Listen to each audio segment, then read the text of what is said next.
গর্ভাবস্থায় যে খাবার বেশি খাওয়া উচিত? আপনার প্রতিদিনের খাবারের তালিকায় অবশ্যই পুষ্টিকর খাবার থাকতে হবে। প্রতিদিনের খাবারে তাজা শাকসবজি ও ফলমূল অবশ্যই থাকা উচিত। সাধারণত প্রথম 6 মাসে বাড়তি ক্যালোরির দরকার হয় না। সবচেয়ে ভালো উপায় হচ্ছে যখনই ক্ষুধাবোধ হবে তখনই খাবেন। প্রথম কয়েক সপ্তাহে বমি ভাব ও দুর্বলতার কারণে খাবারে অরুচি দেখা দিতে পারে। এক্ষেত্রে অল্প অল্প করে বারবার খাওয়া উচিত।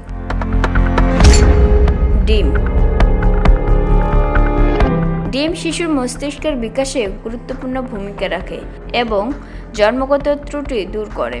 গর্ভাবস্থায় সিদ্ধ ডিম খাওয়া ভালো, আর কেউ যদি অমলেট বা ডিম পোস্ট খেতে চান তাহলে অবশ্যই খেয়াল রাখতে হবে ডিম যেন কাঁচা না থাকে।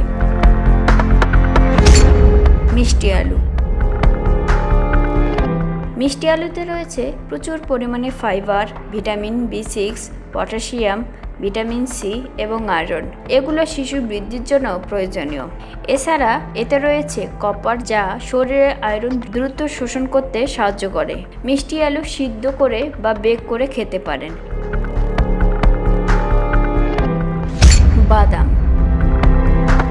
বাদামে রয়েছে ওমেগা 3, প্রোটিন, ফাইবার এবং বিভিন্ন ধরনের ভিটামিন ও মিনারেল। এছাড়াও রয়েছে ম্যাগনেসিয়াম, যা প্রিম্যাচিউর ডেলিভারির ঝুঁকি কমায় ও শিশুর স্নায়ুতন্ত্রের গঠনে সাহায্য করে।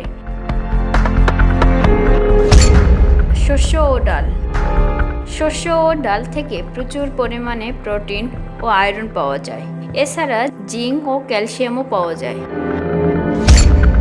চর্বি ছাড়া মাংস থেকে পাওয়া যায় প্রোটিন ও আয়রন, যা শিশুর মস্তিষ্কের বিকাশে গুরুত্বপূর্ণ ভূমিকা রাখে।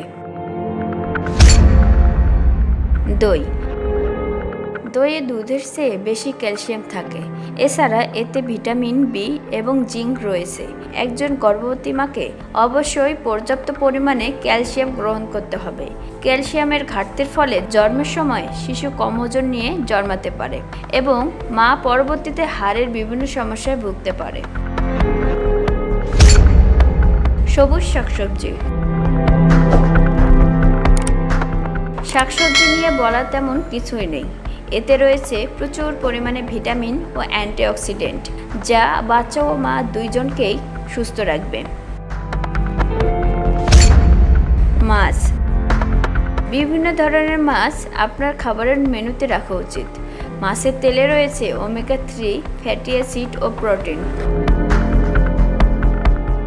হেলথ কেয়ার বিডির ভিডিওতে উল্লেখ করা বিষয়গুলো নোট করে রাখুন আর শেয়ার করুন আপনার পরিচিত গর্ভবতী মায়েদের সাথে। সবার জন্য শুভকামনা। ভালো থাকবেন সবাই।